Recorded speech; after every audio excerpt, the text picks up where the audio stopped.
Hello everyone. तो आज अपना लेक्चर नंबर 7 रहेगा फिजिक्स के अंदर, और इस लेक्चर में हम कवर करेंगे जो चार्ज रिंग है उस पे जो इलेक्ट्रिक फील्ड इंटेंसिटी है उसकी क्या वैल्यू आती है। और लास्ट हमने लेक्चर 6 में और 5 में देख लिया था एक्सियल पोजीशन पे, इक्वेटोरियल पोजीशन पे क्या इलेक्ट्रिक फील्ड की वैल्यू आती है। ठीक है, तो चलिए वे शुरू करते हैं क्लास को। तो देखो ये क्वेश्चन ले लेते हैं, और लास्ट टाइम भी मैंने इस क्वेश्चन को ही बताया था, और एक बार फिर से इस क्वेश्चन को देखेंगे भाई। ये अच्छा क्वेश्चन है आपका। देखो भाई, 2 point charges of 2 microcoulomb and 8 microcoulomb are place 12 centimetre apart. 2 point charges हैं, एक की वैल्यू 2 माइक्रोकूलम है और दूसरे की वैल्यू है भाई 8 माइक्रोकूलम। दोनों के बीच में सेपरेशन दी है क्वेश्चन में कितनी है कि 12 सेंटीमीटर की दूरी पर इनको रखा गया है। ठीक है, find the position of the point where the electric field intensity will be 0। उस पॉइंट की वैल्यू बताइए, उस पॉइंट की लोकेशन बता दो, पोजीशन बता दो जहाँ पर फील्ड इंटेंसिटी कैसी है, 0 है। तो इलेक्ट्रिक फील्ड इंटेंसिटी की वैल्यू 0 होगी।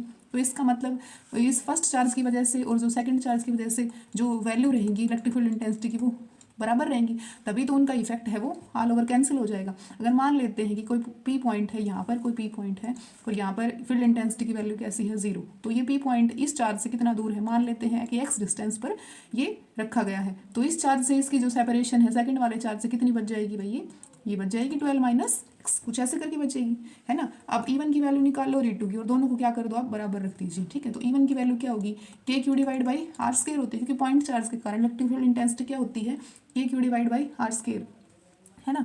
अब देखो ये पॉजिटिव चार्ज है, ये दोनों ही पॉजिटिव चार्ज है, तो पॉजिटिव चार्ज है तो फील्ड लाइंस किधर होती है, आपको पता है कि पॉजिटिव चार्ज की इलेक्ट्रिक फील्ड लाइन आउटवर्ड ही होती है ना। और नेगेटिव चार्ज के लिए फील्ड लाइंस कैसी होती है, इनवर्ड होती है। यहाँ पर नेगेटिव चार्ज तो है नहीं, दोनों ही कैसे चार्ज हैं, पॉजिटिव चार्ज हैं। ठीक है, दोनों ही चार्ज कैसे हैं भाई, पॉजिटिव हैं। ठीक है, तो अगर E1 की बात करेंगे तो इस साइड ही आएगा, ये आउटवर्ड आएगा, है ना। तो ये आपका इधर E1 हो जाएगा, और E2 की बात करें तो इस साइड आपका E2 आ जाएगा। ठीक है, तो चलिए बस वैल्यू पुट कर दो आप इसकी, E1 और E2 की। तो क्या होती है इलेक्ट्रिक फील्ड की वैल्यू, आपको पता चल गया पॉइंट चार्ज के लिए K Q divide by are square. तो के को पुट करो, के एज इट इज, के की वैल्यू क्या होती है 1/4 पाई एप्सिलॉन, मैं के ही यूज करूंगी यहाँ पर। अब फर्स्ट चार्ज कितना है आपका 2 माइक्रोकूलम, चेंज कर दो इसको माइक्रोकूलम को मीटर के अंदर।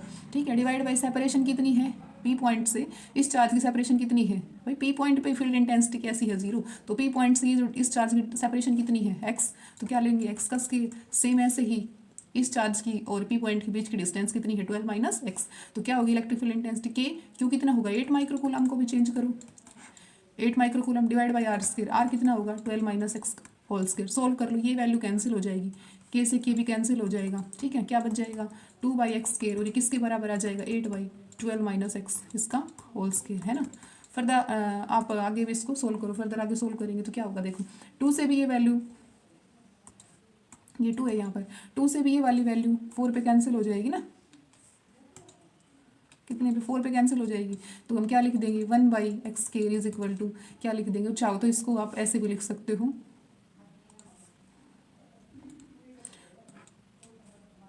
1/x का होल स्क्वायर, और ये किसके बराबर लिख देंगे 2/12 माइनस एक्स, इस कंप्लीट का भी होल स्क्वायर आप लिख सकते हो, दोनों तरफ ये कैंसिल कर दो। अब ये क्या बच गया वो लिख दो 1/x is equal to 2/12 minus X, cross multiply करवा दो यहाँ से, तो 12 माइनस एक्स किसके बराबर आ गया 2x के, और इस x को आप इस साइड लेके आओगे तो 3x बन गया, और 3x किसके बराबर आ गया यहाँ से 12 के, तो यहाँ कर देती हूँ 3x की वैल्यू 12 है तो x की वैल्यू कितनी आ जाएगी 4 आ जाएगी। ठीक है, तो ये जो पॉइंट है जहाँ पर फील्ड इंटेंसिटी 0 है उस पॉइंट की क्या वैल्यू आएगी भाई, ये 4 सेंटीमीटर की दूरी पर है। ठीक है, ये जो पॉइंट है ये 4 सेंटीमीटर की दूरी पर है इस फर्स्ट वाले चार्ज से। ठीक है, फील्ड इंटेंसिटी की वैल्यू 0 कहाँ होगी 4 सेंटीमीटर की दूरी पर होगी फ्रॉम 2 माइक्रोकूलम चार्ज। ठीक है, 4 सेंटीमीटर की डिस्टेंस पर होगा ये जो पॉइंट पी, और कौन से चार्ज से 2 माइक्रोकूलम से, तो इस चार्ज से कितना बचा सेपरेशन, इस चार्ज से कितना दूर है वो 8 माइक्रोकूलम से कितना दूर है भाई आपका 12 माइनस 4 कर दो 8 आ जाएगा, 8 सेंटीमीटर की दूरी पर इस चार्ज से, और 4 सेंटीमीटर की दूरी पर इस चार्ज से ये वाला पॉइंट है। ठीक है, तो चलो अब आगे करते हैं।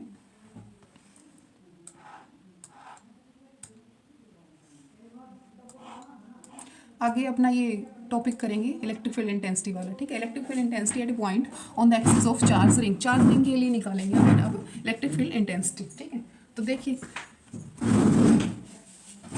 तो देखो भाई स्टार्ट करेंगे, तो ये मैंने कंसिडर कर ली है कोई आपकी चार्ज रिंग। ठीक है, इस पे इसकी एक्सिस पे कोई पॉइंट अज्यूम कर लिया है कि ये इसकी एक्सिस हो गई। ठीक है, अगर इसका सेंटर में मानूँ तो ये इसका क्या हो जाएगा सेंटर, ये इसकी ए क्या है, इसकी रेडियस है, ठीक है, ए क्या है, इसकी रेडियस है इस रिंग की। और सेंटर से एक्सिस पे अगर मैंने कोई पॉइंट अज्यूम किया है पी, सेंटर से एक्सिस पे कोई पॉइंट लिया है, उसकी डिस्टेंस कितनी ली है मैंने, आर ली है, ठीक है। अब निकालना है इस पॉइंट पर फील्ड इंटेंसिटी की वैल्यू, एक्सिस पर जो पॉइंट है वहाँ पर। अब ये रिंग कैसी है, ये चार्ज है, तो ये जो मैंने मान लेती हूँ कि इसके ऊपर प्लस क्यू चार्ज है वो बिल्कुल यूनिफॉर्मली डिस्ट्रीब्यूटेड है। Suppose a ring of radius a, ठीक है, मान लिया कि हमने एक रिंग ली है, इसकी रेडियस ए ली है, having a positive charge Q, और इसके ऊपर कैसा चार्ज है, पॉजिटिव चार्ज क्यू है, और ये यूनिफॉर्मली इसके अंदर इसके ऊपर डिस्ट्रीब्यूट है ओवर इट्स सर्कमफेरेंस, ठीक है, पूरी लेंथ पे, मतलब पूरी सर्कमफेरेंस पे ये डिस्ट्रीब्यूट है, ठीक है। अच्छा, तो हमें निकालना है यहाँ पर क्या है, फील्ड इंटेंसिटी की वैल्यू निकालनी है, ठीक है। तो ये तो हमने यहाँ पर लेट कर लिया। तो लीनियर अगर चार्ज डेंसिटी की बात करें तो वो क्या होगी, तो यहाँ पर हम निकालेंगे linear charge density. Linear charge density को आप किससे डिनोट करते हो, लैम्डा से डिनोट करते हो, और उसकी वैल्यू क्या होती है, चार्ज पर यूनिट लेंथ होती है। क्या होती है, चार्ज पर यूनिट लेंथ। तो चार्ज तो कितना है, क्या वो है, और लेंथ की बात करें तो अगर ए रेडियस है तो सरकमफेरेंस कितनी हो जाएगी, 2 पाई ए हो जाएगी, है ना। अब इसकी ये जो आपका रिंग है इसके ऊपर हम बहुत स्मॉल एलिमेंट मान लेते हैं, डीएल लेंथ का कोई एक एलिमेंट मान लेते हैं ए बी, ठीक है। लेट कर लेते हैं, अज्यूम कर लेते हैं, let a very small element, एक स्मॉल एलिमेंट मान लेते हैं जिसकी लेंथ डीएल है। Let a very small element A B of length, A B की लेंथ ले लेते हैं, कितनी है भाई, डीएल है, और इस पे कुछ ना कुछ चार्ज भी अज्यूम करेंगे, ठीक है, हैव चार्ज, और उसका जो चार्ज है वो क्या रहेगा। अब स्मॉल एलिमेंट है तो चार्ज भी कैसा रहेगा, स्मॉल ही आएगा। चार्ज की वैल्यू क्या होगी, डी क्यू होगी, और उस चार्ज की वैल्यू डी को कैसे निकालेंगे हम, डी क्यू कैसे निकालेंगे, लैम्डा इंटू में क्या हो जाएगी।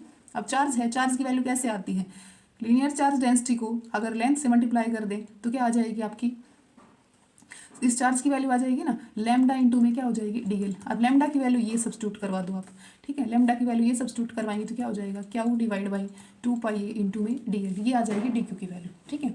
अब देखो इस पॉइंट पी पे फील्ड इंटेंसिटी चाहिए हमें तो, ठीक है, तो इस चार्ज यहाँ पर ये चार्ज है D Q, small element consider किया है तो स्मॉल यहाँ पर चार्ज होगा डी क्यू, उस स्मॉल चार्ज की वजह से भी आएगी फील्ड इंटेंसिटी, है ना। स्मॉल चार्ज है उसकी वजह से फील्ड इंटेंसिटी कितनी आएगी, K Q divide by are square होती है पॉइंट चार्ज के लिए। तो इसके लिए क्या हो जाएगी आपकी, D Q divide by 4 pi epsilon nought R square, या फिर हम क्या कह सकते हैं कि D Q divide by are square. इस जो स्मॉल एलिमेंट से ये जो सेपरेशन है वो आर होगी, यहाँ पर ये वाली आर नहीं होगी, इस स्मॉल एलिमेंट से ये जो डिस्टेंस है ये मानी जाएगी यहाँ पर, और इसकी वैल्यू कितनी होगी, अगर पाइथागोरस थ्योरम यूज़ करोगे तो क्या हो जाएगी, are square plus A square, और इसका क्या हो जाएगा भाई, स्क्वायर रूट आएगा, ठीक है। यहाँ पर ये जो आर आएगी वो कौन सी आएगी, ये वाली आएगी, है ना। चलो तो आगे सोल्व करेंगे अब अपन।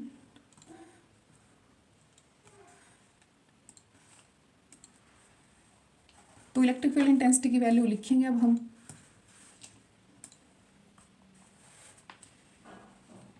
नाउ हम लिखेंगे कि electric field intensity P point के लिए, है ना, electric field intensity at point P, किसकी वजह से, ड्यू टू चार्ज, वो जो स्मॉल एलिमेंट लिया है उसका स्मॉल ही चार्ज रहेगा, due to charge D Q, या फिर लिखेंगे due to charge element A B, जो चार्ज एलिमेंट है आपका ए बी उसकी वजह से, ठीक है, due to charge element A B. तो क्या होगी उसकी फील्ड इंटेंसिटी की वैल्यू, क्या आएगी भाई, लिखते हैं, फील्ड इंटेंसिटी की वैल्यू क्या आ जाएगी, D E is equal to small ही आएगी, फील्ड इंटेंसिटी की वैल्यू भी स्मॉल ही आएगी, जब आपका जो चार्ज है वो स्मॉल है तो फील्ड इंटेंसिटी की वैल्यू भी क्या आएगी, स्मॉल ही आएगी ना। तो क्या हो जाएगी आपकी, डी ई से डिनोट करेंगे उसको भी, है ना, तो क्या हो जाएगी, डी इज इक्वल टू के भी यूज़ कर सकते हो, या फिर के की जगह आप 1/4 पाई एप्सिलॉन नॉट यूज़ कर सकते हो। मैं के ही यूज़ करूँगी, बार बार 4 पाई एप्सिलॉन नॉट नहीं लिखूँगी, ठीक है, मैं यहाँ पर के ही यूज़ करूँगी, के, और क्या हो जाएगी डी क्यू, और डिवाइड बाई यहाँ से लेकर यहाँ तक ये जो सेपरेशन थी वो कितनी थी, एक बार फिर बना लेते हैं इसको, ये चार्ज रिंग थी,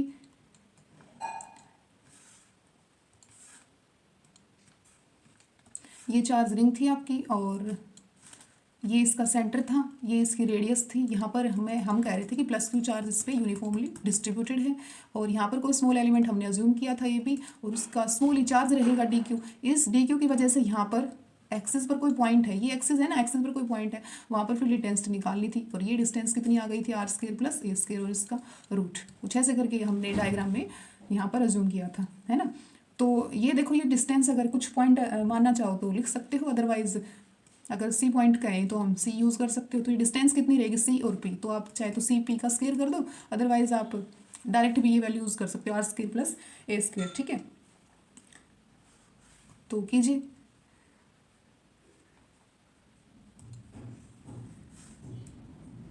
तो मैं डायरेक्ट लिख रही हूँ यहाँ पर R square plus A square, C P का स्केयर लेना है ना, तो ये अंडर रूट हट जाएगा आपका, है ना। तो R square plus A square हो जाएगा। बीच की जो सेपरेशन है वो इस पॉइंट से और इस पॉइंट के बीच की सेपरेशन कितनी हो जाएगी, इसका होल स्केयर लेते हैं ना हम डिस्टेंस का, K Q divide by R square लेते हैं, तो ये अंडर रूट हट जाएगा, इसलिए मैंने सिंपल ही यहाँ पर लिख दिया। ठीक है, अब आगे देखो, तो डी ई जो स्मॉल एलिमेंट है, डी जो इलेक्ट्रिक फील्ड आई है आपकी, उसके भी कुछ ना कुछ आप वो करोगे, यहाँ पर कुछ एंगल से ही आपके पास ही कुछ ना कुछ यहाँ पर एंगल बनाएगा, तो मान लेते हैं थीटा एंगल बना रहे हैं यहाँ पर। सेम अगर बात करो कि यहाँ पर कोई स्मॉल एलिमेंट है, सेम ऐसे एलिमेंट नीचे भी हो सकता है कि नहीं, तो उसके कारण भी कुछ फील्ड इंटेंसिटी वगैरह आएगी। तो पहले तो हम इसी की ही बात कर लेते हैं, इसे भी एलिमेंट की ही बात कर लेते हैं। ठीक है, तो देखो डी ई की दो कंपोनेंट रिजोल्व करेंगे, एक तो हो जाएगा डी ई कोस थीटा और एक हो जाएगा डी ई साइन थीटा। अब डी ई साइन थीटा किधर आएगा और डी ई कोस थीटा किधर आएगा, कोस की डायरेक्शन में, थीटा की डायरेक्शन में तो आएगा कोस कंपोनेंट, यहाँ पर ये जो कंपोनेंट आएगा ये इधर क्या हो जाएगा, डी ई कोस थीटा। ठीक है, क्या हो जाएगा, डी ई कोस थीटा। और अगर डी ई साइन थीटा की बात करें तो वो किधर आ जाएगा आपका, डी ई साइन थीटा इधर आएगा आपका, डी ई साइन थीटा। ठीक है, ये दोनों कैसे हैं आपके, परपेंडिकुलर है ना, थीटा की डायरेक्शन में क्या होगा, कोस कंपोनेंट, तो ये हो जाएगा डी ई कोस और ये हो जाएगा डी ई साइन। ठीक है, अब आगे देखो, ये आपका डी ई कंपोनेंट है ना, क्योंकि इलेक्ट्रिक फील्ड तो इधर होगी, पॉजिटिव चार्ज रखा है ना हमने, स्मॉल डी क्यू एलिमेंट लिया है, स्मॉल एलिमेंट लिया है, उसका चार्ज डी क्यू है, तो आपको पता है कि पॉजिटिव के कारण फील्ड लाइन्स आउटवर्ड होती हैं, तो ये आपकी जो फील्ड इंटेंसिटी है वो डी ई होगी, और हमने डी ई को दो कंपोनेंट में यहाँ रिजोल्व कर लिया है, डी ई कोस और डी ई साइन। ठीक है, अब आगे देखो, आपको पता चल गया है कि यहाँ पर बहुत सारे स्मॉल एलिमेंट हैं इस चार्ज रिंग के ऊपर, तो हम यहाँ पर बताएंगे कि जो डायमेट्रिकली जो अपोजिट एलिमेंट है उनका जो परपेंडिकुलर कंपोनेंट है वो तो कैंसिल हो जाएगा। देखो यहाँ पर कोई एक और एलिमेंट है मान ले, तो उसके कारण फील्ड इंटेंसिटी भी कुछ ना कुछ आएगी, ये डिस्टेंस भी कुछ ना कुछ होगी, है ना, तो ये एंगल भी थीटा ही होगा। तो ये अगर कंपोनेंट आएगा, अगर कुछ और एलिमेंट मानोगे तो फील्ड इंटेंसिटी भी एक और आएगी यहाँ पर, डी ई डैश से डिनोट कर सकते हो चाहो तो उसको। ठीक है, तो ये अगर इसका भी आप रिजोल्व करोगे कंपोनेंट में, तो ये क्या आ जाएगा इधर, D E sine, D E dash से डिनोट कर सकते हो। तो देखो डायमेट्रिकली जो अपोजिट वाले एलिमेंट है उनके कारण जो फील्ड इंटेंसिटी का कंपोनेंट है डी ई साइन वाला, वो कैंसिल हो जाएगा, क्योंकि ये कैसे है, इक्वल एंड अपोजिट है। ठीक है, तो वो कैंसिल हो जाएंगे, ओनली कोस कंपोनेंट क्या हो जाएंगे, एड अप होंगे आपके पास। ठीक है, तो ऐसे करके ये आएगा, तो मैं लिखवा देती हूँ यहाँ पर आपको, डी ई को दो कंपोनेंट में रिजोल्व कर लिया है, डी ई कॉस, तो ये यहाँ पर आप लिख भी सकते हो, डी ई कॉस किसके अलोंग है, अलोंग, अगर ये पॉइंट पी है यहाँ एक्स से डिनोट कर सकते हो, अलोंग पी एक्स, और डी ई साइन किसके अलोंग हो जाएगा, ये वाई लिख लो यहाँ पर आप। ठीक है, तो यहाँ पर क्या हो जाएगा आपका, D E sine along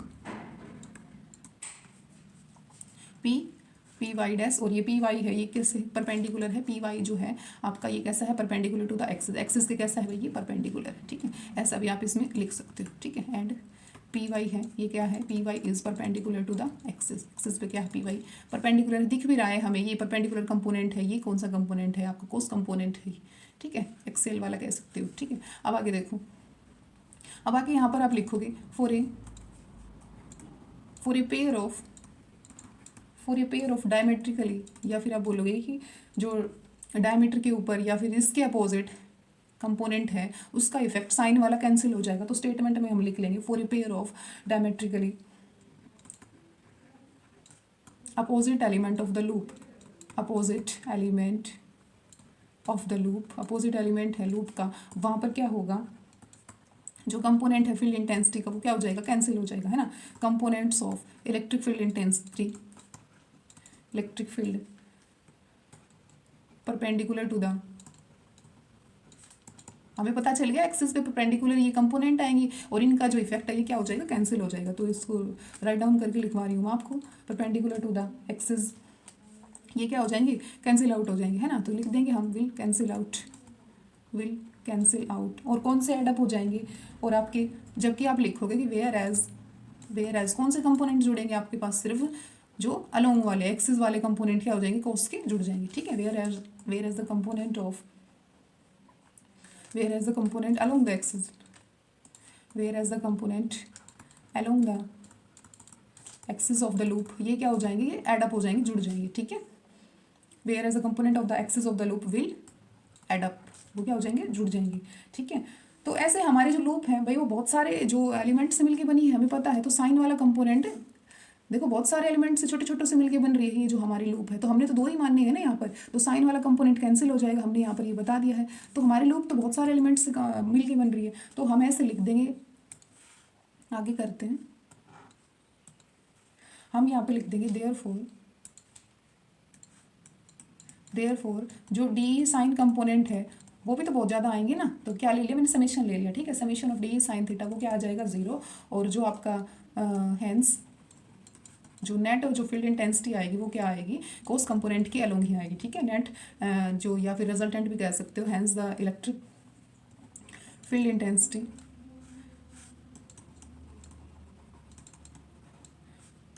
E at P point पर वो क्या हो जाएगी भाई आपकी, वो क्या हो जाएगी, ई की वैल्यू कितनी आएगी आपके पास, summation D E cos theta. Summation क्यों यूज़ किया है, क्योंकि बहुत सारे आपके एलिमेंट्स हैं लूप के ऊपर, तो बहुत सारे एलिमेंट्स हैं, तो सभी के कारण आएगी, तो सभी का जो कोस कंपोनेंट है वो आपका एडअप होगा। एडअप के लिए मैं समेशन वर्ड यूज़ कर रही हूँ, सभी को मैं क्या कर रही हूँ यहाँ पर सम अप कर रही हूँ, ठीक है, इसलिए मैं यहाँ पर समेशन यूज़ कर रही हूँ, ठीक है।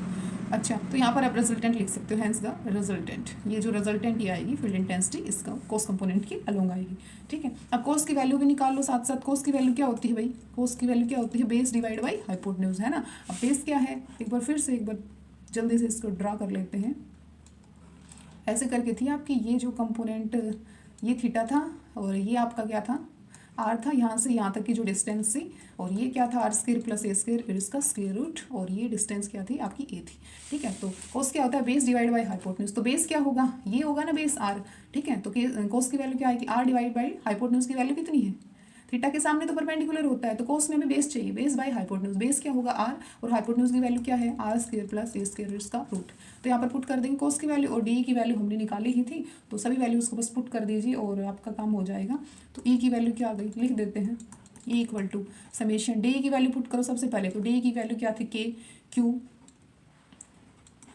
क्यू डिवाइड बाई क्या थी, are square plus A square, और साथ में कोस थीटा की वैल्यू पुट करो, कोस की क्या वैल्यू थी, कोस की क्या वैल्यू है ये वाली r by are square plus A square, और इसका क्या है भाई अंडर रूट है, ठीक है। अब डी क्यू की वैल्यू भी यूज़ कर दो, डी क्यू की वैल्यू हमने क्या लिखी थी वहाँ पर, लास्ट टाइम हमने डी क्यू की वैल्यू लिखी थी लैम्डा इंटू में डी एल, कुछ ऐसे करके लिखी थी, है ना। साथ में हमने लैम्डा की वैल्यू भी पुट कर दी थी, लैम्डा की वैल्यू क्या थी, Q divide by 2 pi a, है ना। तो ये वैल्यू डी क्यू की यहाँ सब्स्टिट्यूट करा दो इसके अंदर, ठीक है।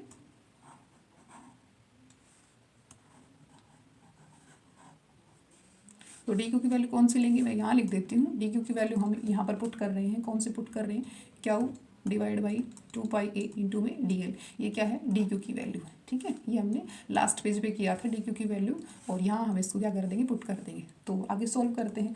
अब देखो ई की वैल्यू के लिए क्या करेंगे अपन आगे, ई इज इक्वल टू लिखेंगे समेशन के को के ही रहने देते हैं, डी क्यू की वैल्यू पुट कर रहे हैं, ठीक है। तो डी क्यू की वैल्यू पुट कर दो भाई, यहाँ पर डी क्यू की वैल्यू रख दो, यहाँ पर क्या है क्यू डिवाइड बाई 2 पाई ए, और इंटू में क्या हो जाएगी लेंथ डी एल, ठीक है। और साथ में ये वैल्यू लिखो आर, ये आर हो जाएगी, और देखो आर स्क्वायर प्लस ए स्क्वायर इसकी पावर 1 है, और यहाँ पर कितनी पावर है हाफ, और 1 में हाफ जोड़ोगे तो कितनी हो जाएगी, are square plus A square की पावर हो जाएगी 3/2, ठीक है। अब आगे देखो डी एल जो लेंथ है, आपको पता है डी एल क्या है, अगर डी एल है आप समेशन करोगे डी एल का, तो समेशन का मतलब क्या होता है, सभी वैल्यूज़ को एडअप करना, बहुत सारे एलिमेंट हैं, तो डीएल का जब समेशन करोगे तो क्या आ जाएगी आपके पास 2 पाई ए हो जाएगा, डीएल का समेशन करोगे कंप्लीट लूप के लिए तो क्या हो जाएगी वैल्यू आपकी 2 पाई ए हो जाएगी, पूरी सरकमफेरेंस ही आ जाएगी अगर आप उसको समेशन करोगे तब, ठीक है। अब सोल्व कर लो इस वैल्यू को, क्या आ गई देखिए, देखो के जो के है वो एज इट इज़ रहेगा, आपका क्यू है वो भी एज इट इज़ रहेगा, साथ में क्या हो जाएगा आपका ये जो आर है ये वैल्यू, ये जो आर है वो वैल्यू एज इट इज़ रहेगी, क्या वो एज इट इज़, यहाँ से के एज इट इज़, क्या वो as it is r as it is, 2 pi a है इसको भी आप बाहर लिख सकते हो, ठीक है। और साथ में क्या लिखोगे आर स्क्वायर प्लस ए स्क्वायर, और इसकी पावर 3/2, समेशन सिर्फ किसके ऊपर लगेगा, समेशन, और यहाँ लिख सकते हैं होल लूप, कंप्लीट लूप के लिए समेशन यूज़ करोगे। और डीएल का जब समेशन करोगे तो मैं बता देती हूँ, जब डीएल का समेशन करेंगे तो क्या आ जाएगा, डीएल का समेशन करेंगे ना तो क्या आ जाएगा आपके पास 2 पाई ए हो जाएगी, सरकमफेरेंस ही आ जाएगी, कंप्लीट लेंथ का सम अप करेंगे तब हमारे पास, ठीक है। यहाँ पर आप लिख सकते हो होल लूप, कंप्लीट लूप के लिए, ठीक है। तो क्या हो जाएगी 2 पाई ए, तो मैं यहाँ से एलिमिनेट कर देती हूँ इस वैल्यू को, क्या हो जाएगी यहाँ पर लिख देती हूँ 2 पाई ए, हटाकर इसको, ठीक है। तो क्या हो जाएगी, यहाँ लिख देते हैं 2πa, 2πa से 2πa कट जाएगा, आपका कैंसिल हो जाएगा। और इलेक्ट्रिक फील्ड की क्या वैल्यू आ जाएगी, नेक्स्ट स्लाइड में भी लिख देती हूँ आपके पास। इलेक्ट्रिक फील्ड की वैल्यू आपके पास आ जाएगी, E इज इक्वल टू क्या आ जाएगी, KQR डिवाइड बाई क्या है आपकी R² प्लस A², और इसकी पावर कितनी आ गई, 3/2 आ गई, ठीक है। कितनी आ गई, 3/2। और आपने कहाँ निकाली है, जो आपकी चार्ज रिंग है उसकी एक्सिस पे कोई पॉइंट लिया था, है ना, एक्सिस पे कोई पॉइंट लिया था, तो एक्सिस पे कोई पॉइंट लिया था, तो हम अब हम करेंगे इसके केस डिस्कस, ठीक है। और डायरेक्शन क्या होगी, ई की ये वाली डायरेक्शन होगी अलोंग PX, ठीक है। और ये क्या कंपोनेंट था, R² प्लस A² का रूट कुछ ऐसे करके था आपके पास। यहाँ हमने स्मॉल एलिमेंट वगैरह कंसिडर करके इलेक्ट्रिक फील्ड निकाला है, ठीक है। तो यहाँ आ गया। अब डायरेक्शन किधर होगी वो भी लिख लो यहाँ पर, जो डायरेक्शन होगी E की वो किधर आएगी, direction of E is along, इसके अलोंग आएगी, PX के अलोंग आएगी, ठीक है। और PX क्या है आपकी एक्सिस, आपको पता है भाई, ये तो एक्सिस ही है ना। अच्छा, अब केसेस डिस्कस कर लो। केस 1 में तो ये बता सकते हैं हम लोग, ये पॉइंट P है, अगर मान के चलो पॉइंट P आपका यहीं पर आ जाए, तो ये सेपरेशन R क्या हो जाएगी, रिमूव हो जाएगी ना।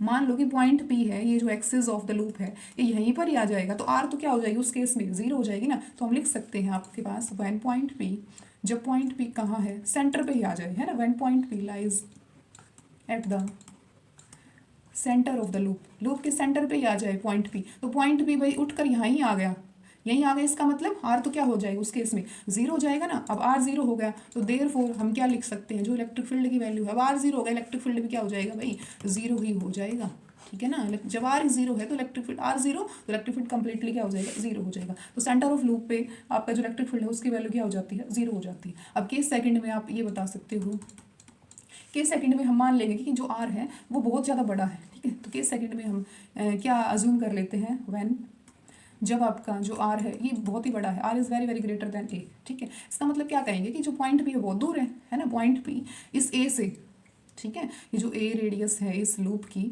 इससे बहुत दूर है, यही बोलेंगे ना, when point P far away from the loop, या फिर R is very very greater than A। तो R यदि A से बहुत ज़्यादा बड़ा है तो A तो बहुत स्मॉल हो गया, तो A को क्या कर सकते हैं उस केस में, नेग्लेक्ट कर सकते हैं, ठीक है। तो उस केस में क्या कर सकते हैं, यहाँ पर मैं लिखवा देती हूँ, A कैन बी नेग्लेक्टेड, ठीक है।